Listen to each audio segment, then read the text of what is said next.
organizing team. We wish everybody happy Chotu Duchen. May the new year be a much better one for every one of us in all aspects of our life. Thank you so much. And without further ado, let me invite Khenpo to begin lesson. Khenpo. Yes, please. Okay.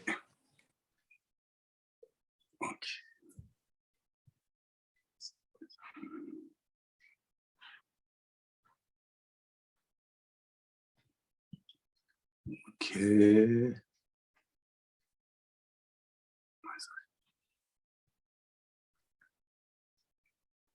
Okay, can you hear Jim? Yes, Khenpo, we can hear you loud and clear. Okay.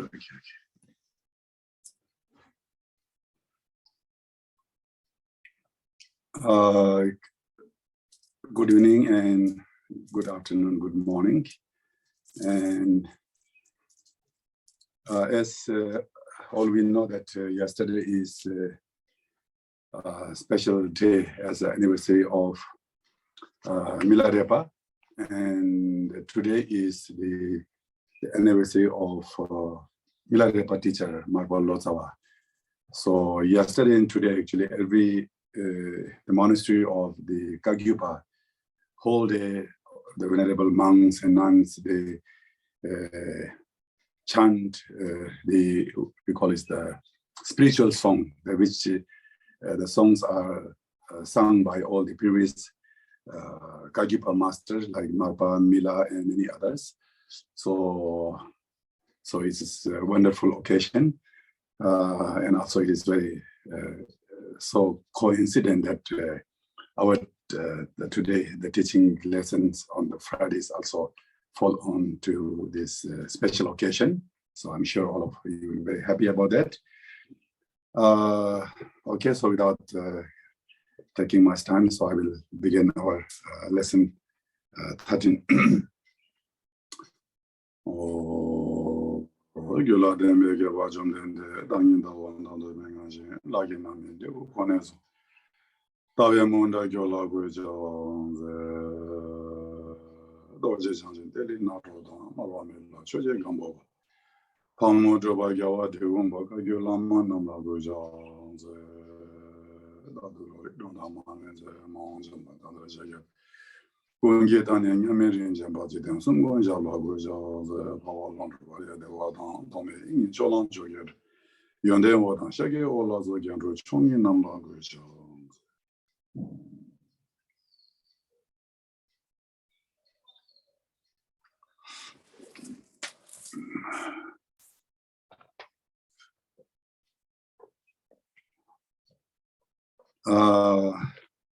So the last time we completed, I think the Vajra statement, the 7 from the additional chapter, the chapter 8, and today we are going to begin from the 8.8, the Vajra statement, and the 8 of the 8. 今天我们将会开始第8章的第8个金刚颂。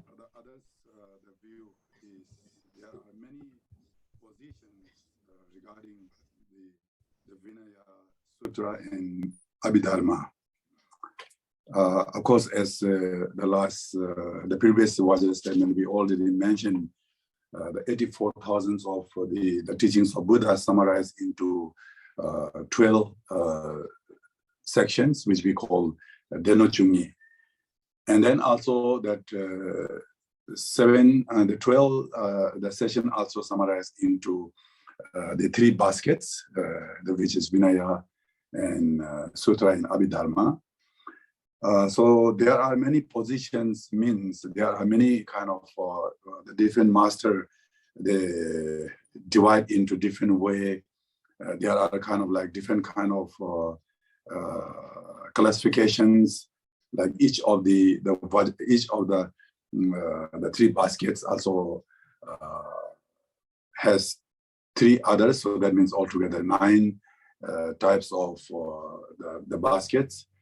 And then also this the 3 baskets are actually also there are different kind of the classifications which belong to the Mahayana and as well as the Theravada traditional.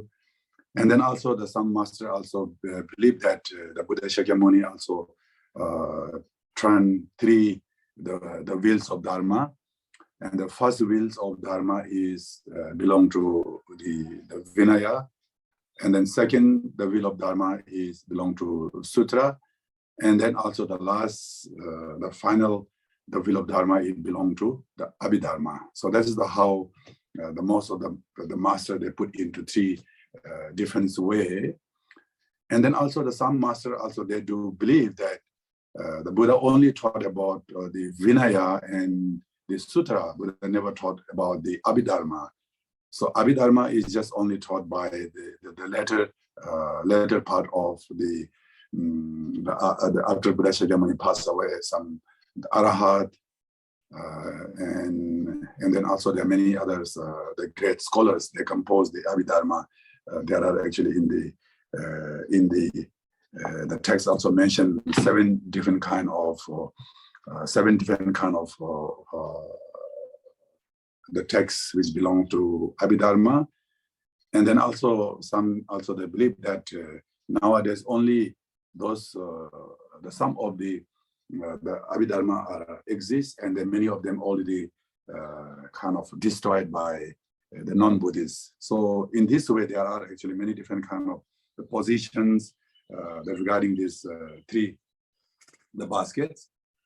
And but the Jigten Sumgon, he said that we maintain that the sutra and the instructions that teach only the mind, which is the only mind means the Chitra mantra, are the baskets of Abhidharma. So some people, they said there is no exist the baskets of the Abhidharma. When we talk about the Abhidharma, so there are the Tibetan, we call that Ngonpa Ogma, so which means the lower Abhidharma. Ngonpa means Abhidharma, lower Abhidharma. And then also there is another, the Abhidharma, which we call Ngonpa Kongma. So that means superior Abhidharma, or we can say upper Abhidharma, which belongs to the Mahayana tradition. Nowadays also in the many monasteries also, they do study about these two types of Abhidharma. The lower, the Abhidharma is composed by mainly the Vasubandhu, one of the great Indian master is called Vasubandhu. And then the superior Abhidharma, the text is also composed by the great master Asanga. So those are still exist, but there is also some kind of the argument that the Buddha never taught about the Abhidharma, and there exists about the lower Abhidharma, but the superior Abhidharma of the teaching is not exist anymore because already destroyed by the non-Buddhists. But the Jigten Sumgon, he said that we maintain that the common sutras.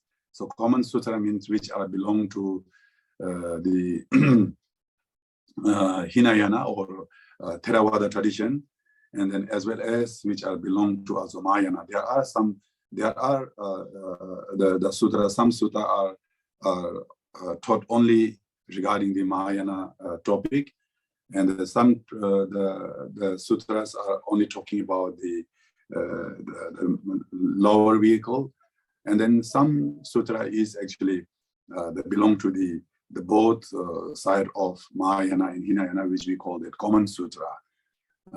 Example, which was there? I can't remember exactly now the name of the sutra. The name of the sutra which belong to the common one. Example, even the Dharmapada, actually Dharmapada teachings they belong to the kind of the common sutra. And also the instructions of the mind on only the mind, which means the Chitra mantra. So that Chitra mantra also there are 4 different types of the sutra which belongs to the Chitta mantra. So that actually also belong to the baskets of Abhidharma. So this is how the different kind of different definition regarding the 3 baskets. And some they say there are not exist anymore superior Abhidharma, and some they say they still exist. But however, but his explanation is that, I mean, the mind only, the Citta mantra, the sutra are belong to the Abhidharma. So that means in his case, Abhidharma exists in the teachings of Buddha. So this is the point. And the Vajra statement is, the people claim that the one perceives the truth by entering the gate of non-Buddhist and born.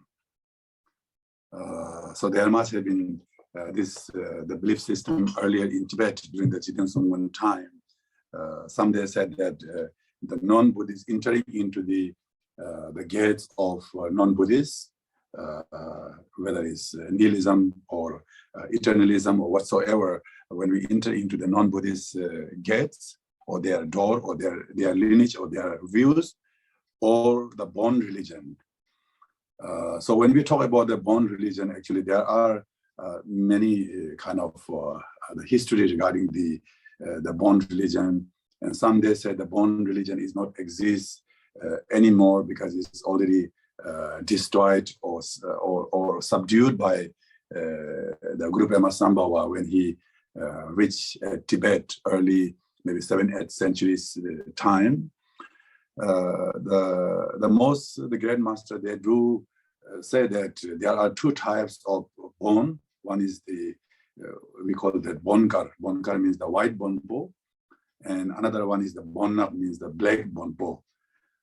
So some say that the black bonpo, which they sacrifice animals and that they're offering to their gods, and that kind of, I mean, the wrong actions and wrong view, the holding the site of the bonpo is already subdued by the Guru Pema Sambhava, and then whatever exists nowadays, the bonpo, the schools of bonpo religion is considered as a white bonpo. So I don't want to explain right now, but if you have a time when you look into the other the commentaries of Gongchig, especially composed by Gongchig Dosherma. The Dosherma is composed by one of the close disciples of Jigten Sungmun, Chama Digung Lingpa. Sometimes we call also Chama Sherab Jungne. He is one of the closest disciples. So he composed the Gongchig commentary, which is called Gongchig Dosherma. The full name is Nangze Ishe Dome. So they are very in detailed explanation about the bonpo. There are different kind of bonpos, how the bonpo appear in Tibet, and how there was some of the bon religion were destroyed by, some subdued by the Guru Pema Sambhava. So anyway, but here the main view is that the master or some people, they believe entering into the gates of the non-Buddhist and bonpo are actually, I hope it's not disturbing you. There are some noises because of today is also the Indian holy festivals. You know, so they put coloring. Even some of my friends, they also came to see me and they put some color symbolic of the celebrating the Indian festival, Holi. Since today, when they start celebrating Holi, and then they believe now the weather is started to get warmer. Actually, this year, the earlier than Holi, actually, suddenly weather has become very warm. It's really rapidly changing the weather condition here. I hope you still remember there are some very big noises of this cracker. Anyway.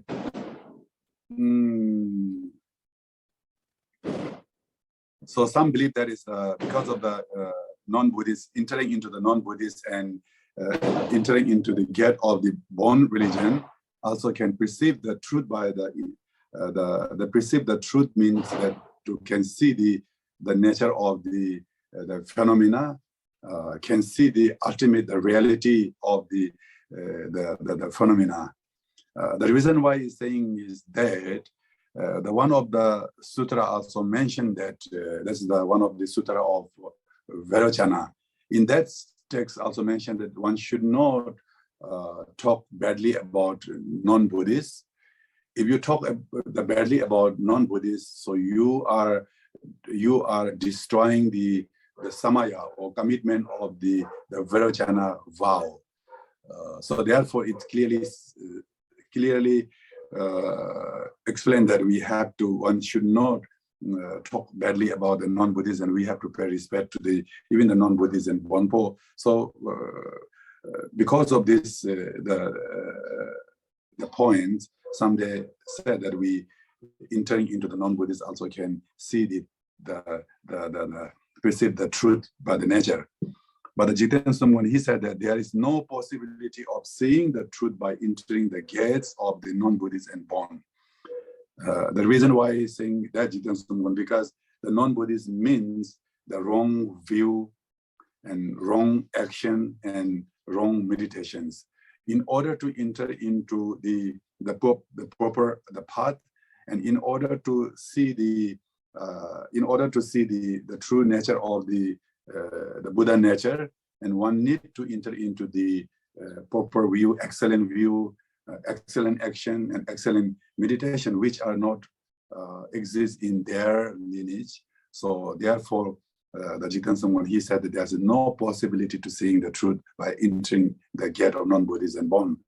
Otherwise, then we cannot make any differences between non-Buddhists and Buddhists, and then even you enter into the other the religion, and then also there's no make differences entering into the following the Buddha's teachings.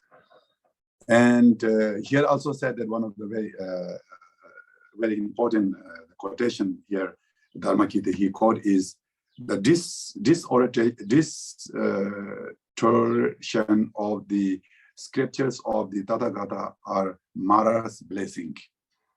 So the meaning is that if somebody is talking badly about the Buddha's teachings, so or badly talking about to the Buddha, so those are belong to the Mara's blessing. So that means there's no possibility to seeing the truth by entering into those religion. So therefore, it is very important that in order to see the true nature of the Buddha, so one need to hold the right view, which is the view of interdependent origination, that we have to believe that everything is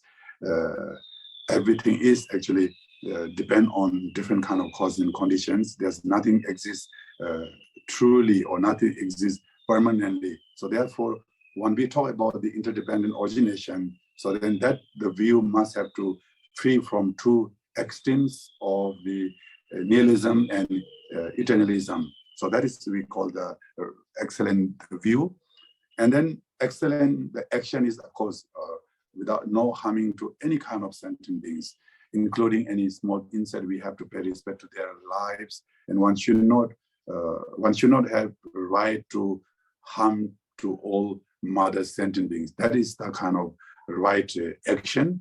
And then also the right meditation means that without the following the thoughts, without the following the thoughts, without having any kind of like conceptual thoughts, so one have to meditate on the state of the nature. This is the kind of right excellent. So if you are practicing these three excellence of view and action and meditation, then of course you have there are actually possibility to see the truth. Other than that, there's no ways. That's the Jiten Sumgon, his the belief. I hope these are quite easy to understand, because it's already, when we talk about this additional chapter, means the meaning wise already included into the previous Vajra statements of the 7th chapter, but just only some of the Vajra statement a little bit different. Other than that, actually all these additional chapters are already belong to the previous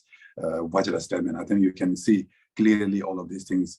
Some are belongs to the first chapter, some are belong to the 2nd chapter, some are belong to 3rd chapter, but I just don't want to go into detail. But when you, as I mentioned earlier, if you really study about the bigger, the commentary, Gongchig Dosherma, there everything mentioned clearly in that the commentary. And now the next, the Vajra statement is the number 10. the people claim that there is nothing among non-Buddhists and Bonpos that is conducive to liberation. Again, there's some people say that some people, you see that here we can see that clearly what Jigten Sumgon he is trying to explain. I think right from the beginning of the Gongchig, so Jigten Sumgon always try to explain that we have to be in the middle path. We always have to be in balancing. So one should have to free from any extreme views. So we have to be free from extreme views. That is the, I think, man that Jigten Sumgon his the concern and that he wanted to express from the beginning to the end. And we can see that clearly the previous Vajra statement, the 9 is saying that, oh, some people say that entering into the non-Buddhist religions or their lineage, so there is possibility to see the truth, to see the true nature. But that is also, I think, that's also too much. You are kind of the putting kind of trust or something. You are also that part. Also, you are going into too much supportive to that view. That is also another extreme. And then some people saying that, oh, entering into the non-Buddhist and the Bonpos is there. They don't have any kind of the virtue, and they don't have any kind of right actions. They don't have any kind of right the view. So that means there is nothing among the non-Buddhists and Buddhists that's conducive to the liberation. Means they don't have any kind of like similar. They don't have any kind of like similar the virtue to liberate from the samsara. So they don't have any kind of practice of compassion, or they don't have any kind of practice of accumulating merit. So that's, again, you are too much going into other side of the extremes, you know. So here, the Jigten Sumgon, he said that it is not contradictory that they have some elements conducive to liberations. So here, the Jigten Sumgon said that one should not think like that way, saying that the non-Buddhists and Bonpo, they don't have nothing among their schools. So certainly they do have right actions. They do have also actually some kind of like accumulation of merit. Of course, especially like Jain religion, because they are also covering their mouth, believing that also that even the small insects might enter into our mouth. That's also harmful for their life. So therefore, they are always cover their mouth by one white cloth. I'm sure many of you already have seen like that. And then also many of the non-Buddhist practitioners also they put some kind of like instrument on to the feet, so that because of that the sounds, and then also can protect the many small insects. And then similar to that way, actually, the many like example like Sikhism, they do have a very great the practice of generosity, and also in the Christianity, also they do have a really, I mean, providing so many kind of like social activities, and really show they are practicing practically like loving kindness and compassion. They are putting into action. So yeah, that kind of, I mean, the non-Buddhist, the religion also, they do have many the conducive to liberation. So one should not think like that way. They do have this kind of conducive to kind of conducive means kind of like similar. The virtue is not exactly same as the non-Buddhist, but a similar way of accumulation of merit.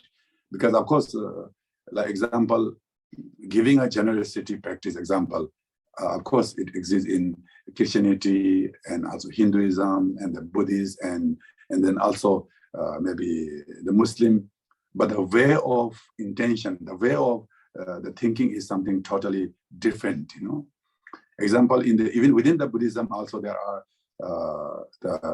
the different the vehicles, way of their practicing. Example, in the Bodhisattva level, when they do the practice of generosity, and then also intention is that in order to benefit for all mother sentient beings, that kind of motivation. And then also in the lower vehicle, in order to liberate from the samsara and to achieve arahatship. Like that kind of, the motivation wise, the intention wise is absolutely the different, but the activity side is more similar. The actions exist in this the way. So therefore, of course, there are actually the love of the practice of generating the bodhicitta, and then also they don't have a practice of like the proper the instructions of in the Tantrayana example, generation stage and compilation states, and that kind of the practice are not exist in that the non-Buddhist school. So therefore, they don't have right to see the true nature of the Buddha. But other than that, they do have many practices. I think this part is already mentioned in the earlier. I think the first the chapter also mentioned that so the vows and the compassion is also exists in the non-Buddhist. Remember something like that was the statement. That's quite similar to this one. Okay, now the next Vajra statement, the 11th is, it is said that the non-Buddhists have no vows and compassion at all.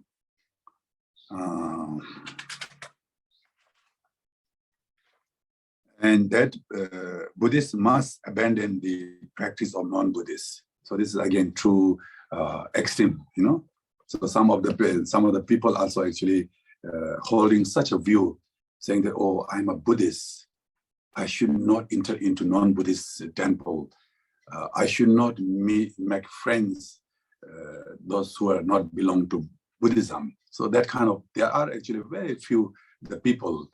I think in the Buddhism, I think we are not holding that kind of like the strong the views, but certainly many other religions, they hold such a very strong the views.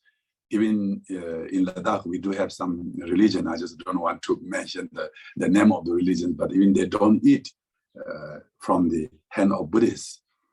They don't eat, and then also they don't visit. They don't go into the Buddhist family. That is, I think, too much. You are holding such a too extreme views. So that kind of the view one should not hold.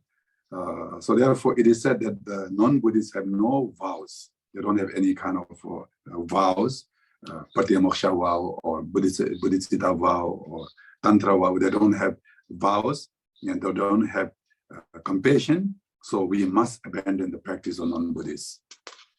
But of course, it is true that, I mean, the ones you enter into the Buddhists, so you have to abandon the some practice of non-Buddhist. It does not mean that you have to abandon everything.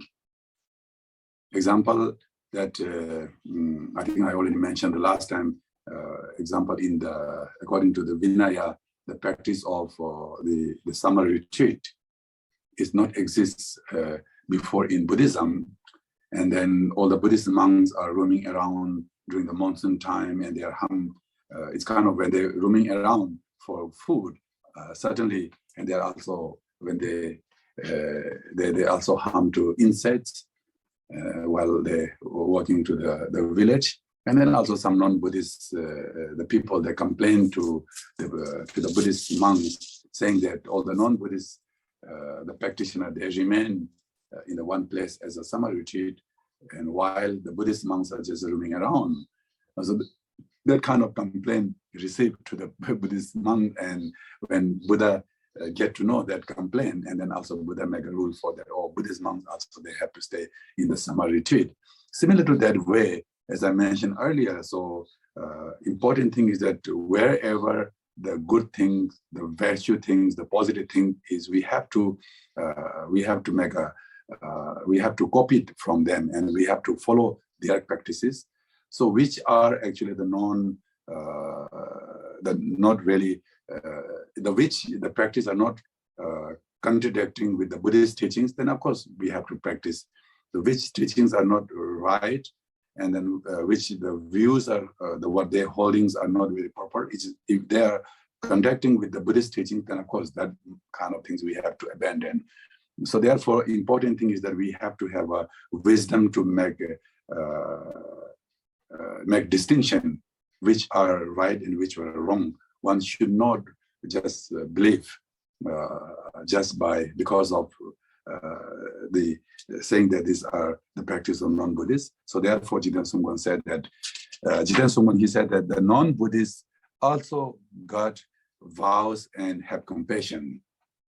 It does not mean that non-Buddhists mean they don't have nothing. They do have compassion. And then also some non-Buddhist maybe practitioners, they do have more, they are more compassionate than the Buddhist practitioner. I'm sure there are examples like Mother Teresa. I'm sure everybody knows that how she put into action of the compassion. And then also they do have the vow, they do have such a like vow making certain like commitment. Especially, of course, we Buddhists also, we do have the vow of the practicing what we call the fasting retreat. And then similarly in non-Buddhist, like example, the Muslim also, they do have a fasting retreat, but they stay for the fasting practicing for, I think 1 month, full 1 month, they do practice of, they're also keeping a vow of the fasting retreat. I think that, of course, the intention-wise is different, but the activity is similar as a Nyungne, we call that fasting retreat. Okay, so this is the thing. And now the next one is the 12th Vajra statement. The people claim that one attained the Buddhahood through the casual vehicle of characteristic in 3 innumerable eons. Okay, so this is again, you see, that some people are when they practice Sutrayana, and then some they think, oh, I'm a practitioner of Sutrayana, I'm a practitioner of Vinayana, and then practicing in the practicing of the Tantra is not suitable for us, and the greatest practice is the correct the Sutra teachings or Sutra practice are really excellent. So therefore, some are just making complaint on the practitioner of the Tantrayana. The practitioner saying that, oh, Tantrayana practices is only can practice by this certain the practitioner, only the few of them. So other than the Tantrayana, the practice cannot be practiced. So therefore, we have to follow the only Sutrayana. And then some also say that, oh, we are practitioner of the Tantrayana practitioner. And according to the Tantrayana, and if you manage to practice authentically, and then one can achieve the Buddhahood within this life. If you are kind of like superior at the level of the capacity, and if you are kind of the middle class of the Tantrayana practitioner, and then if you can achieve Buddhahood within this single life, and then you will be born in the state of intermediate state, in which we call it Pardo. And then if you are the superior, the practitioner, and then you will achieve Buddhahood at the time of the death in the state of Dharmakaya, when you see en el estado de Dharmakaya, cuando veamos la naturaleza de la luminosidad. So then you will born in a form of Dharmakaya, and then the middle class one, then you will born in the intermediate state in the form of Sambhogakaya, and then in the third class, the lower class one, if you if you manage to keep the samaya without breaking those samaya, and then within the life of maybe 7 lifetimes, and then the maximum in the 16 lifetimes, if you manage to practice all the samayas or commitment in the proper way, then certainly you will achieve the Buddhahood. So therefore, there are many the tantric practitioners have the view saying that, oh, we are the practitioner of Tantrayana, we can achieve enlightened mind the faster way. So we no need to accumulate merit for like hundreds and thousands and countless number of the eons. We no need to practice like that long time. So we can go into the shortcut way. So the people claim that the one attend the Buddhahood through the vehicle means that sutra, the characteristic means that Tibetan called Tsengi Tekpa. Tsengi Tekpa means actually the Sutrayana, the way it takes three innumerable means countless, the three countless, the three countless, the eon. Eon means the whole. 三大阿僧祇劫叫做达巴。 If you are the superior capacity, and then you have to accumulate three countless eon accumulation. And if you are a middle class, then you have to accumulate 7 countless eon. Then if you are a lower class, according to the Sutrayana, then you have to accumulate merit 32 countless eon. So that much actually mentioned in the sutra. But here, the now the Jiten Sungwan, he said that one can also achieve Buddhahood in a single lifetime through the vehicle of characteristic. Jiten Sungwan said that he also tried to put into balance, So it's not like that only according to the Tantrayana, only if you are practicing the Tantrayana, then you have a possibility to achieve the Buddhahood in a single lifetime. It's not only that, even the practicing of the vehicle of characteristic or vehicle of the practice of Sutrayana. So there are actually the possibility to achieve the Buddhahood in a single lifetime. If you have authentic the guru, that's very important, as in the practice in the chapter of the 6th chapter also mentioned very clearly that in order to get the blessings and in order to gain the realizations of the previous master, the important thing, the guru's, the role is for most important. And then also the gurus, and also as we already mentioned that we need to found a very good the guru, which guru has the realizations, and then also which guru have the lineage of all the empowerment and transmission, etc. And then also the guru also have the fit instructions. So if you have a very authentic guru, and then also the disciple also is authentic and the proper one, and then of course within the path of the Sutrayana, so there is actually a possibility to achieve enlightened mind in the single lifetime. Is not necessarily to follow only the Tantrayana. So therefore, Jiten Sungwan, he also put into balancing, So therefore, one should not think that too much. Tantrayana is the only way that the most superior one, and the rest are maybe meaningless or something like that, So one should not think like that, and we have to pay respect to all the practices, all the vehicles, but which are suitable for which one is depending on our own habitual tendency.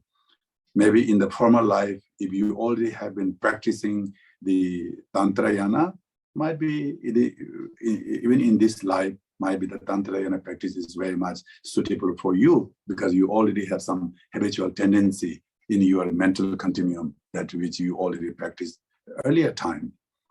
And maybe if you don't have any kind of habitual tendency of practicing Tantrayana, might be for you is much more easier to practice the Sutrayana than the Tantrayana, So therefore, there's some people who don't have any knowledge about emptiness. There was actually some explanation in the Sutrayana said that if you just try to teach right away for the beginners, if you try to talk about the emptiness, and then the beginners they will be very kind of scared and afraid of the teachings of Mahayana. And there was actually some there was some story like that. I mean, earlier time, the master also they talk about the emptiness to the beginners, or maybe particularly that which belong to lower vehicle. And then when they hear about the emptiness without knowing the proper the meaning of emptiness, and they're totally scared of the meaning of emptiness, and then also the blood comes out from their mouth, and then also some of they faint and fell down, like that things also happen, you know. So therefore, it is very important that we have to know the right time to teach. So therefore, Buddha Shakyamuni, he did not teach about the ultimate truth right from the beginning. First, he studied from the teachings of Four Noble Truths, and then gradually, so he taught the Mahayana teachings. So this is very important. So therefore, which teachings are more suitable? I'm sure nowadays, actually, some people like to practice of Tara. Some people like to practice of Chendrazik Avalokiteshvara. Some people like to practice of Zambala. You know, I mean, right from the beginning, they do have some kind of like special connection with certain deities. So therefore, when we are receiving empowerment in any session, I'm sure many of you already received such a ceremony of. You must have seen that the Vajra disciple, they have to throw some kind of like stick, we call it soshing, onto the mandala. And then when you throw the stick onto the mandala, and then the stick will fall down to particular direction, east or west or whatever, and then Vajra master will explain you, okay, your special deities is this one, because the stick is fall into this direction. So the Vajra master will explain that which deities are more closer for you to practice. Okay, I hope clear that one. And now the next one is that Vajra statement 13 is the people claim that the Buddhas of the vehicles of characteristic and the mantras are not the same. Yeah, again, it's same that some say that, I think all these are similarly quite same. Some say that the Buddhas of the vehicles of characteristic, which is the Sutrayana, and then the mantras are different, because in the Sutrayana we call this Buddha Shakyamuni, and then according to the Tantrayana we call is we call it like Vajradhara. And then, so therefore the Buddha is different. There was some people say, and Dharma is different, and the Sutrayana is like the 6 paramita, and that kind of the teachings belong to as a Dharma of Sutra.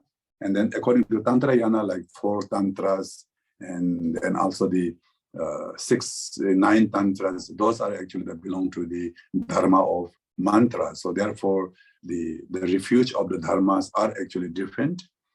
And then according to the Tantrayana, the Sangharas are different, because Dhaka and Dhakini and all those belong to the Sangha member of Tantrayana, and whereas in the Sutrayana and all this Bhikshu and the monks they belong to the Sangha. So therefore, in this the vehicles, that the characteristics and the mantras are different from the Buddha, Dharma, Sangha. So, and then also the ground level is different. In the meanwhile, the path is different. Finally, the fruits are different. And then the way of practicing are different. And according to the Tantrayana, and we have to practice without abandoning all the pleasures of objects, such as form and taste and etc. And then according to the Sutrayana, so we have to abandon everything. So therefore, the vehicles are different. So therefore, the Buddhas are different. Some people say like that. But the Jiten Sangha, he said that the Buddhas of the Sutra and Mantra are the same through the manner of the Dharma and practice. But Jiten Sungwa, he said that, of course, it does not mean that there is no true the path or there are no true vehicles. Of course, there are Tantra, and there is actually the practice of Sutrayana and Tantrayana. But what Jiten Sungwa is trying to explain is that ultimately, actually, there's the same Buddha. Remember in earlier time, which one actually? I think in the 5th chapter, remember? They say that the hell beings are different, the Tantrayana hell and also the Sutrayana hell is different, because according to Tantrayana, we call it Vajra hell. But Jiten Sungwa say that the name-wise just different, but ultimately there's only one place to go to, the hell, if you break the Samaya. But similar to that way, actually, the Buddha Shakyamuni and Vajradhara are not something different. Just, I mean, in order to benefit for certain the disciples, and then Buddha Shakyamuni, he has to transform into the form of Vajradhara. There was one story that the first time when Buddha Shakyamuni was invited by the King Intabudi. I think King Intabudi is the king of the Odiyana. Some say that Pakistan, some say Afghanistan. We don't know exactly, but the king,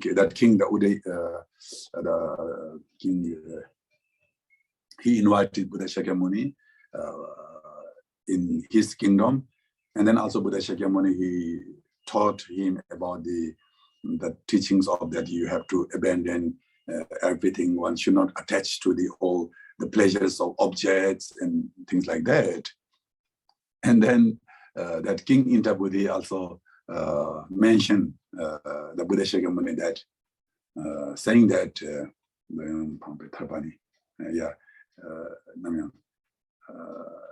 I cannot obtain the liberation. I mean the moksha, we call that, the liberation, or the Buddhahood. I cannot obtain the Buddhahood by abandoning all this the pleasures of object that which king belong to, like a beautiful palace, and I'm sure he must have thousands of attendants, and then also many the pleasures of the object. I cannot obtain the Buddhahood by abandoning all the pleasures of object. And that time the Buddha Shakyamuni, he knew that, the person is the right the tennis, or right the disciple to practice the Tantrayana. And then Buddha Shakyamuni, he transformed into the Vajradhara, and then also he start teaching about Tantrayana. So therefore, the Buddha Shakyamuni and Vajradhara are just different. He manifests in a different form, but ultimately it is the same. In sometimes like same person when we, sometimes during the performance, it's the same person also when they wear different the clothes and different actings. We could see like the different one, but ultimately the person is the same, but the way of looking is something different person, but there's only one person. Similar to that way, the Tantrayana and the Sutrayana, the practice of Dharma is same, because where in the way of the Tantrayana also have to abandon the non-virtue and have to accumulate the virtue. And according to the Sutrayana also ultimately have to abandon all the non-virtue, and that is the same. There's no other the differences in these two the practices.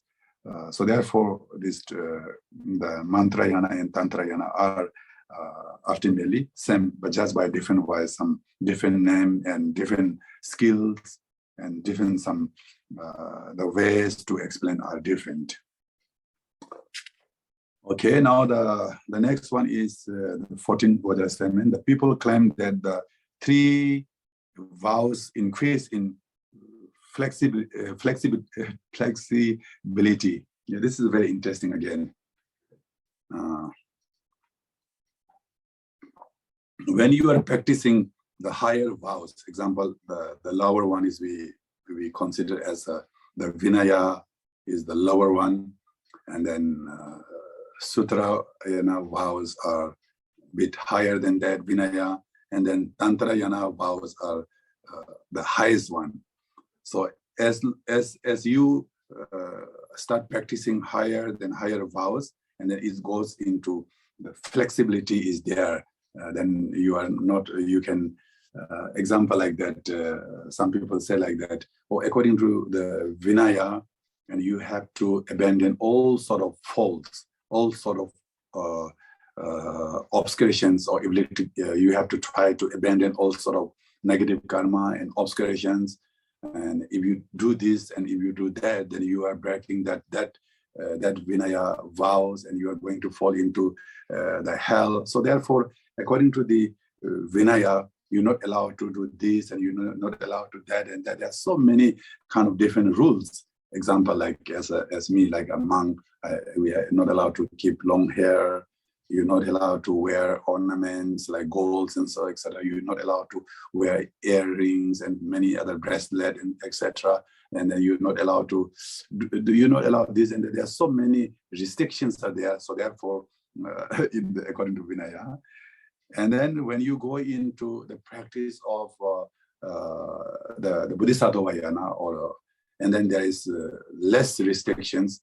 And then also, in order to benefit for sentient beings, you allow to the practice even non-virtue. Remember, there was also one quotation from also in the text of the Buddhist way of Bodhisattva life. To the great Bodhisattva, even the 7 non-virtues are allowed to perform in order to benefit for other sentient beings. So that's why there's less restriction in the practice of Bodhisattva yana. And then in the Tantra yana, Tantra yana practice is very flexible. You allowed to do anything. You allowed to marry. You allowed to drink alcohol. You allowed to, So then we consume that. There's not much restriction. So as you start practicing higher than higher vows, and the more flexibility is there. This is what the other people are believe. And then of course, I think not other people. I think most of we also do believe like that. I think we do also believe like that. And the Tantra yana is sort of like the easiest way to practice, where there are less restrictions. So that's what we believe. But the Jigten Sumgon, his explanation or the view is the 3 vows become increasingly more rigorous, means that more restrictions are there actually when you go higher than higher the practice. Here's very interesting one quotation from the Atisha that I would like to quote. Atisha, he said that for me, the aggression in the Pratyamoksha vow never occurred. Yeah, Atisha said, when I was practicing the Pratyamoksha or Vinaya, that time I never occurred any kind of transgressions. Transgression means like kind of like wrongdoing or something, downfall. Is it called transgression? Tibetan called tungma. So I never get any kind of transgression while I was practicing Pratyamoksha. And then what he said that. And then also in the Bodhisattva vows occasionally occur. He said that when he was practicing the Bodhisattva vows, and occasionally transgression occur occasionally, but a little more transgression occur than Pratyamoksha. And then he said that in the mantra vow, the transgressions occur like a rain pouring down. When he was practicing the Tantra yana, then he used to get lots of transgression like the rain pouring down. Similar that way, maybe every day, many transgression he used to obtain. So that means this clearly, the state that, as you start practicing higher and higher vows, there are more restrictions are there. But then, of course, isn't it like that? Example, I think we already discussed and we already talked about these things. According to the Tantra yana, of course, we do think and we do believe that it looks like easy because without abandoning the so and so, like without abandoning any kind of thing, we allow to consume, we allow to eat, we allow to drink, we allow to wear, we allow to stay anywhere. There's kind of, it looks like more the flexibility is there, but the important thing is that whether you are really, I mean, the capable to practice in that way is not. That is the big the question mark is there. Example, of course, according to Tantra Yana, you allow to drink alcohol by reciting the mantra of how or she. If you manage to transform that alcohol into nectar, then of course you allow to drink alcohol. But in order to transform that alcohol into nectar, and then the practitioner need to have kind of a great, I mean, the inner realizations. Other than that, it's not really easy, And then also, according to Tantra Yana, you always have to be in the form of the deity. You always have to have in the mind state of the deity that whatever you are practicing, your personal deity, you have to be always in the state of the particular deity without any distractions. But that's very difficult, So therefore, I mean, it looked like that, but it's also as you go further the practicing of the vows, that much there are more dangers. I think the last time I also already explained you, I always consider like that practicing of the Tantra Yana is you are like flying in the aeroplane, and then practicing of the Bodhisattva vows are just you are traveling by train or bus or car, and then practicing the Vinaya is like you are traveling by your own feet. So because you see, I mean, when you are flying in the aeroplane, of course you will reach a certain destination in a very the fastest way, but there are actually more dangers. In the Tantra Yana, actually, in the Tantra Yana practices, some teachings also mention that entering into Tantra Yana is like a bamboo stick. Give example of like a bamboo stick. So if you put one snake into the bamboo, there's only two ways to come up and come down. There's no way to go in, no way to come out in the between, So either you will come out from here, or maybe you go down. Similar to that way, Tantra Yana way is if you really manage to practice all the samayas and then all the commitment you manage to follow, then certainly you have a great chance to achieve Buddhahood within the single lifetime. But if you can't, then there's only ways that you have to go down. So therefore, and then also you see, when we talk about the Tantra Yanas, the practices is always dealing with our inner, the winds and channels and bindus, which are totally subtle one, and then also very difficult to define and very difficult to, I mean, even kind of explain, So how many there's the channels and how many the winds there, how those are functioning, and how, those are very subtle one according to Tantra Yana. And then according to the Bodhisattva Yana are like little bit easier to practice, like inner compassion and loving kindness, and then also like bodhicitta. And according to the Vinaya, there are more restrictions. Just, I mean, you are following the certain disciplines. So therefore, we call that the Vinaya is outer vow, because just more occasion you have to focus on your external activities that you are not allowed to this and that and that. So therefore, your external one. And then in the Bodhisattva level, and you have to focus on internal one, practicing loving kindness, compassion, without losing those compassion and bodhicitta. Even in a single moment, you're not allowed to lose that intention of keeping the Bodhisattva vows. Otherwise, you are also getting some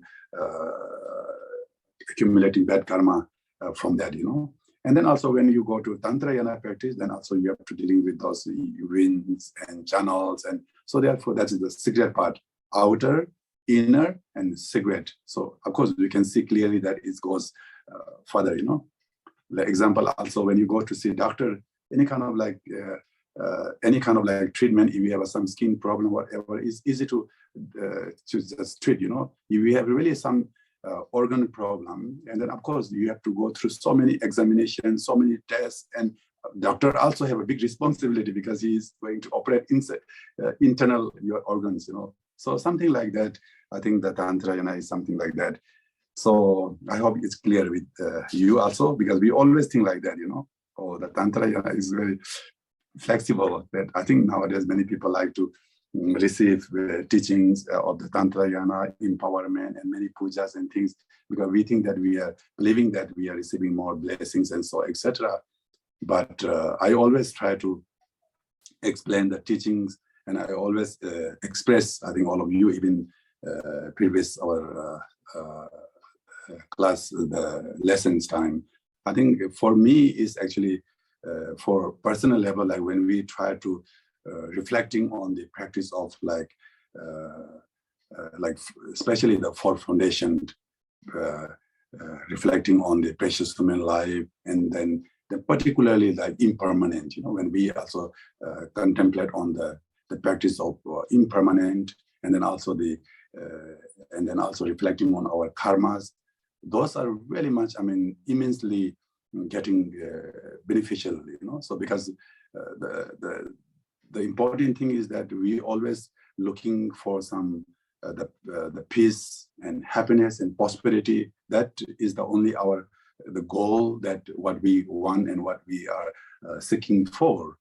And then in order to gain happiness and peace and prosperity, I think if we manage to train our mind, if we manage to if you are ready to accept any kind of like situations by understanding of impermanent, and because of the sudden imbalancing in our life, and then also we face so many problems, you know, sometimes also because of our business imbalancing, and imbalancing the body elements, imbalancing our environment, imbalancing in the family, some problems because of all these circumstances. And then we always go into sometimes also depression and stress, and then also destroying our mental peace level. So if we have a great understanding about the impermanent, not only understanding, if you really have a kind of always try to put into practice, and you really have a great understanding, these are the nature of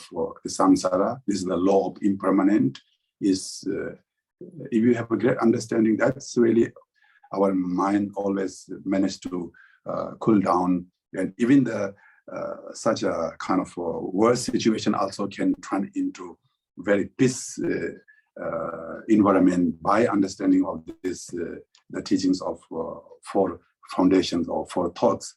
And therefore, I would like to emphasize and I would like to advise all of you that we always try to, even every day, maybe when we wake up, if we can reflecting on those four thoughts, that's really immensely we receive some beneficial. So that's just I want to share my own personal experience.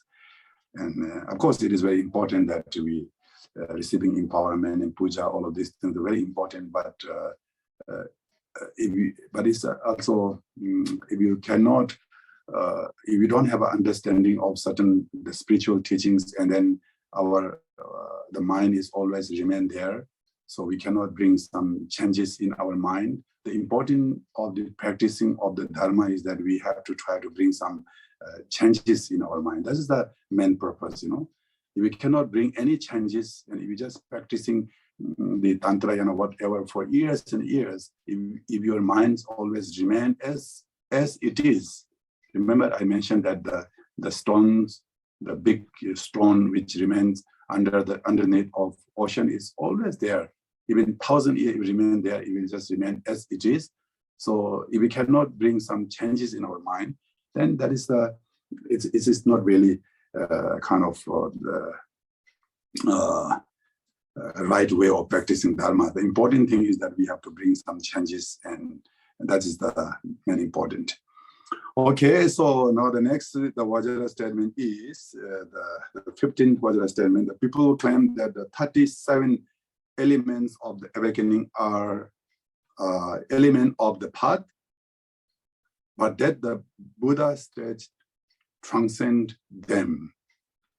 Okay, so some people say that the 37 elements, I think I already mentioned the last time, during the time of the path, accumulation path, and then application path, and seeing path, and then cultivation path, and no more learning path. Altogether, there are 5, the path of the practices. And during that time, actually, there are actually 37 elements, 37 factors of practicing, like Venerable path, and 5 powers, and 5 force, or something like that. There are altogether 37s. So some people say that these 37 elements of the awakening, those practices are the practice are only relevant at the time of the path, but there are something when you reach at the stage of the Buddha stage, and then you transcend them, and you are something beyond them, beyond the 37 elements. So that you no need to practice those 37s, and you already transcend them. You are beyond the practice of the 37 elements. That what the people believe. But the Jigten Sumgon is that up to the final state of the Buddhahood, one traverses the stage through the essence of the path of the accumulation. So through the path of the accumulation, remember, as I mentioned, the example like that. When we talk about this 37, the factors, and then when you enter into the path of the accumulation path, that is the very beginning one, accumulation. Second one is application. Third one is seeing. The fourth one is cultivation, and fifth one is the normal learning. So that means you already at the state of the Buddha. So at the time of the accumulation, when you enter into the accumulation path, that time, then we have to practice particularly the mindfulness of for mindfulness, the mindfulness on the body. There's the one. Lu means body. I mean, you have to focus on the mindfulness of body. You have to examine on the body, and then also the second one is the mindfulness of feeling. I think that mainly I also did one 2 years back. Also this course of Vipassana that started by Goenka, the one of the very great, the famous. I think everywhere is the Vipassana center. I think his the practice is mainly that the kind of mindfulness of feeling, I guess. So that's the mindfulness of feeling. And then third one is the mindfulness of mind, that you have to examine on your mind. Where is your mind? How mind look like? Does mind has color or sizes or whatsoever? That is the mindfulness of mind. And then the last one is mindfulness of Dharma. So the body, feeling, mind, and Dharma, these are the 4 mindfulness. So that means up to the final stage for Buddhahood, one traverses through the essence of the path of the accumulation. You see, that when you start the path of the accumulation part, that time you have to practice the 4 mindfulness, and then also that same mindfulness you have to keep kind of upgrade it, keep upgrade it, and you have to develop that kind of mindfulness at the time of the accumulation part, the application part and seeing part, and then also the cultivation part, and then also at the time of the normal learning part. When you reach at the Buddhahood, then you are fully kind of the masters on that, the practice of the mindfulness.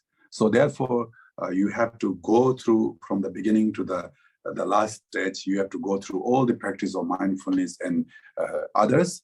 So it does not mean that when you reach at the time of the higher path, so you are already transcend, and then you are beyond that, and you don't need to practice. It does not mean like that. So this is the Jigten Sumgon he's explained.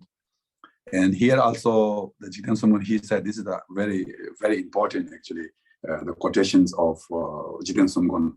I always reciting this quotation. Tibetan called it Tusum Sangya ki Jungnamde, Tu Gyunchame, Temba me, Machena, Lunga Tabki, Kaname. That's what this Tibetan said that. But anyway, what he said, he said that anyway, the 3 times of the path of the 3 times of the Buddha is continuous uninterrupted awareness. You see, the path of the 3 times of the Buddha is an uninterrupted awareness or mindfulness is the path of the 3 times Buddha. If one does not know unwavering awareness, if one does not know the unwavering that kind of the authentic awareness or mindfulness, you don't know, then that is the uselessness of freckle the body and speech. If you don't have a proper practice of awareness and mindfulness, and then how much you are keep talking, how much you are keep thinking, how much you are reacting, or how much you are acting from your body, those are just useless, unless you are combining all the practices of the speech and body with our awareness and mindfulness. This is a very, very important one, you know. And even the Shantideva also, he mentioned that if you really wanted to protect your mind from the oscillations or from the afflicting emotions, and then Shantideva also said that I'm just making a request with my respect mudra to all of you, and please always try to practice anything with the practice of awareness and mindfulness. You know, Shantideva said it in his text. Okay, this is that one. And now the 16th Vajra statement is, the people claim that the since Shavakas and Pratyeka Buddha are cut off from the Mahayana family, they do not accomplish Buddhahood. Some people say like that. Again, this is the going to 2 extreme, you know. Or some people believe like that, oh, I'm a practitioner of Mahayana, I'm a practitioner of Tantrayana, and they are belong to the Shavaka lower vehicle, they are belong to the Pratyeka Buddha, they are lower vehicle, so they don't have, they are already cut off from the Mahayana family, Mahayana the practices, so they have no chances to achieve, accomplish the Buddhahood. But the Jigten Songwan, he said that because the Shavaka and Pratyeka Buddhas possess the cause for Buddhahood, it will be essence of the final awakening. Yeah, for the moment, since they are practicing the Shavaka and Pratyeka Buddha, it will take some time to reach there. It will take some time to follow the Mahayana practice, or it will take some time to achieve the final the stage of which is the Buddhahood. But ultimately, they will accomplish the Buddhahood. Reason is that they do have, they are actually the essence. They do have a kind of like essence of the the Buddha nature. They do have a kind of like practice of 6 paramita. They do have a kind of like the capacity to do so, and then ultimately, so they will be achieve Buddhahood. The reason is saying that even you know, the what I call that Devadatta, if I'm not mistaken, Devadatta is the one of the bhikkhu that who always go against the Buddha and always try to harm to Buddha. That's the Devadatta, if I'm not mistaken, Tibetan called Hachin. So even the Buddha also prophesied that. So one day and one time, this Devadatta also, he will achieve the Buddhahood. Buddha prophesies, because he has also the seat of the Buddha, which is called Buddha nature, Tathagata Garbha. So therefore, everybody ultimately will achieve Buddhahood, because they do have a cause for Buddha, which is the Buddha nature. So yeah, that is also said that here also, Jigten Songwan also said that, you know, this is another quotation. He said that just like people who are drunk, you know, the reason why I'm saying that, because when they achieve Arahatship, that Shavaka and Pratyeka Buddha, And in the state of that certain samadhi, they remain for maybe more than 80,000 years. They remain in the state of samadhi. So that is kind of like big obstacle for them to develop the practice, and it is kind of like obstacle them to achieve in the state of Buddhahood, because when they enter into such a samadhi, and they are just like they are really totally enjoying in that samadhi. Sometimes also when we listening to the music and concert, and they just go in. Some people, they just go into that music, and then spontaneously they just start enjoying something. Similar to that way, actually, those Arahat and particular Buddha, they do something like that. So therefore, Jiten Sungkun, he said here, just like people who are drunk wake up when they are separate from the alcohol. When the people are drunk, and then of course you just enjoy, and then singing, dancing, and then also so when they are separated from alcohol, then of course they wake up. They just become similar to that way. That said that after waking up, those Shavaka in particular Buddha say, I also make resolve and excellent gnosis inborn. You see, so when they like people who are drunk, so he are enjoying in that state, similar to that way that Shavaka and Pateka Buddha also in that state like a drunk. But when they're separated from alcohol, and then when they wake up, and of course they are normal people, similar to that way, when the Shavaka and Pateka Buddha, when they wake up from their certain samadhi, and they can also generate a resolve of mind, which is the bodhicitta, and they can also practice other things, and they can achieve excellent gnosis, means the wisdom they can achieve. Okay. And now the next is 17. People claim that the samsara has limits, or that it does not have limits. Limits means path, some end. Some say that samsara has limits because the number of the sentient beings are whatever there is there, and then if someone achieves Latin mind, and then the number, and accordingly hundreds or thousands or whatever, when they start accumulating, when they're accumulating merit, and when they start following the certain path, and then of course ultimately sooner or later they will achieve Buddhahood. And once they already achieve a Latin mind, and then they are totally beyond the samsara, and therefore ultimately all sentient beings will achieve Buddhahood. So therefore some people say there are limits. Samsara has limit, because ultimately, you see, if one person achieves a Latin mind, and the number of the sentient beings there who are samsara is already cut, So, and some say that no, it does not have limits, because we cannot count how many sentient beings are there. How many insects are there, how many sentient beings are there. We cannot count. So therefore, there is no limits for the samsara. This is what other people believe. Some say there is limit, some say there is no limits. Again, these two they are actually going into extremism, extremism. But Jiten Sungkun, he said that samsara is limitless and without proliferation. Samsara is limitless. So we can, and then also without proliferation means that we cannot make any kind of, make our own classification. We cannot make any kind of like definition saying that, oh, this is samsara is limit and samsara is not limit. So samsara is limitless and without proliferation means it's beyond our explanation. These are beyond our expression. One of the teachings of Chandakirti in the Madhyamika philosophy also mentioned that here. He said that the sense has neither first the beginning nor a final end of the samsara.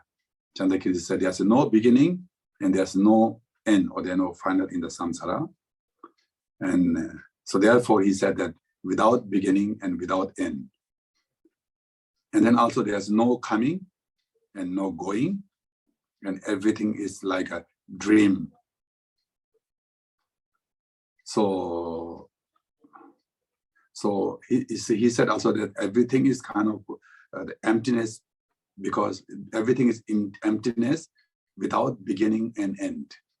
In the state of, since ultimately all phenomena, all sentient beings are actually emptiness, there's nothing truly exists, then we cannot say, how we can say in the state of emptiness, these are beginning and there's endless, because the emptiness is beyond our explanation, beyond our conceptual thoughts, beyond our mental faculty. So therefore, the what Jiten Sungwon, his view is that is free from the limits, and there's without any proliferation. We cannot say.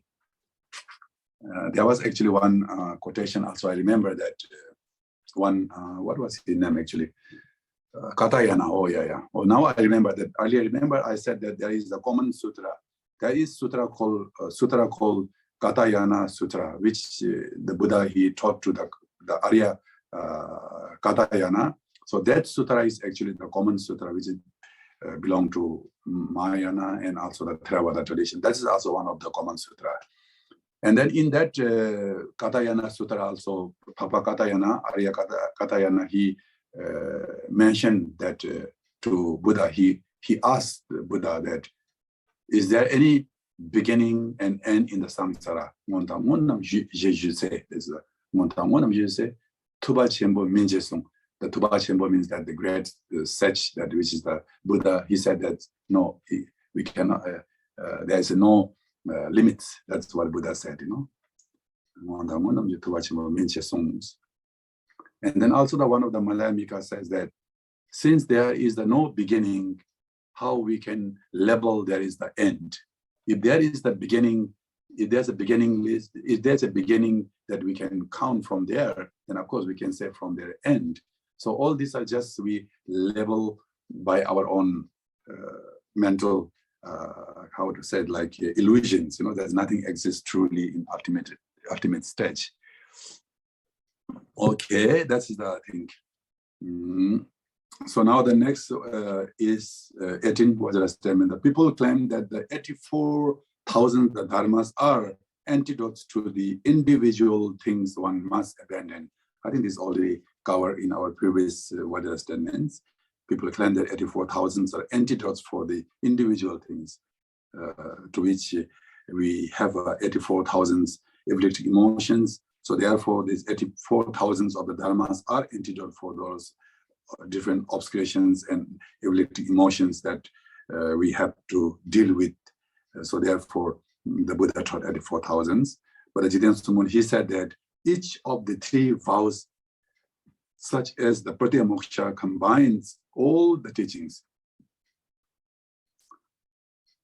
Each of the vows, like even the Vinaya vows, also combines all the teachings of the 84,000. And then some usually say that. I remember that I think I already said that there are the 21,000 obscurations which come from related to desire, 21,000 attachment, ability emotion which related to anger, and then 21,000 related to ignorance. Therefore, and then Buddha taught that 21,000 of the Vinaya in order to deal with this attachment, 21,000 this heaps of Dharma taught for in order to deal with anger and ignorance. So therefore, people believe that those are particularly Buddha taught that 84,000 for the antidotes. But the Jiten Sungwon, he said that each of the three vows, even like the Vinaya, also deal with these 84,000 the teachings, and then also deal with 84,000 ability emotions. And similar to also the Sutrayana baskets also deal with the 84,000 of ability emotions by all these 84,000 Dharma teachings. So that means each of the vows are actually combined with all the teachings. So that means those are not totally separated. So therefore, in the one of the teachings of that Asanga also, he mentioned that Vinaya and Vinaya of Vinaya, Vinaya of Sutra, Vinaya of Abhidharma. Remember, I think we already discussed a little bit about this. And then also Abhidharma of Vinaya, Abhidharma of Sutra, Abhidharma, Abhidharma. And Sutra of Sutra of Vinaya and Sutra of Abhidharma. Like that, each of the Vajra, each of the vow have 3, and into there are total 9. Okay. Now the 19 is Vajra statement. Some claim that the excellent Dharma of the Vinaya is different in the all 4 schools. So there are 4 schools in the Vinaya, according to Vinaya, that traditional of, I don't know in Sanskrit, but in Tibetan we call that,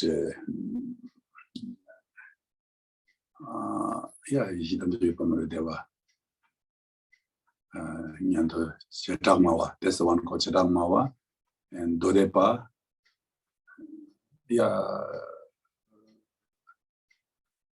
no. Jidamjayopamavedeva, okay, Jidamjayopamavedeva, and then second one is Nadendeva. Nadendeva is a Theravada, I think. Theravada, and then another one is Mankurdeva, and then Mankurdeva, and another one is Palchendeva. I think this Jhanas, the Vinaya lineage that exists in the China region is, I think, Palchendeva. I don't know in Sanskrit, but anyway, there are 4 schools that holds the Vinaya differently. Some claim that the excellent Dharma of the Vinaya is different in the all 4 schools. There's from the Vinaya schools, and then there was actually also 18 different schools that believe in different things. But the Jiten Sungwan, he said that the root of the all 4 Vinaya schools are simply these 4 divinations of the authoritative scriptures. There are actually the manners, the difference of the 4 Vinaya schools, and then also from the 4 schools, there are actually 18 branches, but I just don't want to go into the detail. There are actually 18 the different schools according to the Vinaya. But the Jiten Sungwan said that, of course, there are some the manner differences, way of eating, even way of cutting. Some of the Vinaya, example like what we follow now, the Tibetan, the Vinaya tradition, we are not allowed to cut this air bow, this I think is air bow, and some another the Vinaya, the school, they also have to cut this air bow. See, like that way, small the manner things are differently there, but the basic the 4 division of the authoritative the scriptures are same. The 4 divisions, I don't know in Sanskrit again, but anyway, it's called that Lung Dulwa, Lung Ji, Lung Tensek, and Lung Tamba, and then also what are there? There are 4 divisions. The scriptures are the same of all the Vinaya schools. Okay, now time is over. Anyway, I just want to go one more, complete that. And the Vajra statement, the 20 is, the people claim that the loss of the seeds in the dream that constitute no falls. If something happened, like even if we lose the seeds, actually, we call that the drop, the seeds, and even if you do something, the killing in the dream, or if you do any kind of like activities in the dream, so some say there's no faults. But the Jiten Sungwan, he said that apart from being unable to practice, the loss of the seed in the dream too is the arising fault. If you perform something, if you're losing because of your attachment in the dream, if you lose your seed, And because of your anger, if you kill somebody in your dream, or because of any kind of your any other ability, emotion, if you perform something in the dream, it is a rising fault. Of course, it's not that the big fault is not that grosser level of the faults is not there, but still there are very subtle level of the faults are still there. In the Gongchig commentary also mentioned there's four reasons, because the first one is that any kind of the non-virtue, whether it's subtle one or grosser one, we have to abandon. So therefore, even we perform something in the dream, that is also considered as a fault. That's number one. And then secondly, if something performing in the dream, so that means this comes out of our habitual tendency. So ultimately, we have to abandon the very subtle kind of oscillations, which we call the habitual tendency, that the bad part of the habitual tendency, which remain in our mental continuum, that also has to be abandoned. That's the second reason. And then the third one is that, of course, some of the Buddha's teaching said that if you lose the seed in the dream, it has no faults. It mentioned that, but this is just in order to, because of just in order to give some relaxations for the beginner, the practitioner, for them just the Buddha mentioned for that purpose. It does not mean that there's no fault. And then number 4 reason is that because of the Buddha is very skillful one, and the Buddha, he knows everything clear, crystal clear, we can say. He knows everything, what are the faults, what are the not faults. So therefore, since the Buddha is, he has omniscient and he knows everything. So therefore, it is, if something happened in the dream, that is also arising faults because of this, the 4 reasons. The Milarepa also said, this is also a very nice quotation. From the perspective of the surface level, that means conventional way, everything exists.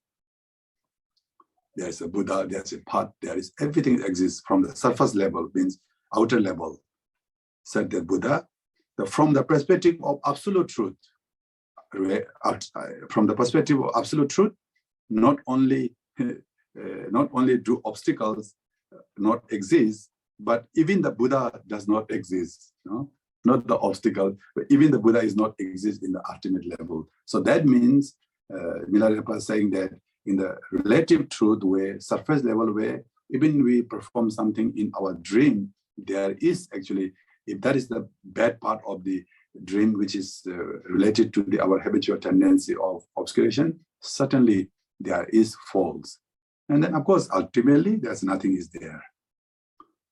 Okay, so this much I would like to say, and I would like to conclude our today, the Friday lesson. So it's here, and then today is since full moon day, and then I'm sure all of you make some special prayers and offering butter lamps, and of course we have to dedicate all our prayers, especially in this time at the Ukraine and all those people suffering. So even our today, the lessons that whatever we accumulate together, all the merits, we dedicate for all those other people that who are suffering in that the world.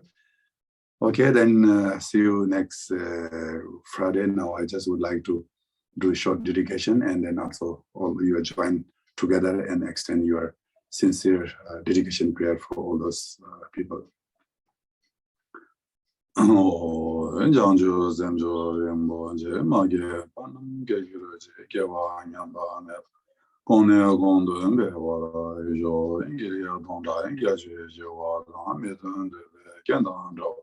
Tumbala Gyoje, Punzumon Solgiraba, Raji, Degan, Jiden, Dejin, Dona, Pejin, the Legadam Jen, Drova, Ila, Dova, don't watch it, and comes to John Gordon, then by you, Asian so. And then below, Dajin gave by then by you, never trash.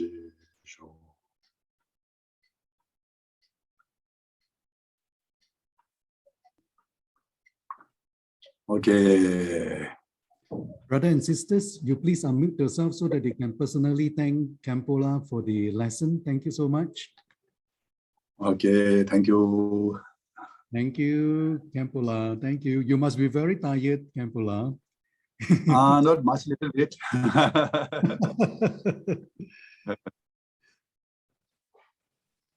Okay, thank you.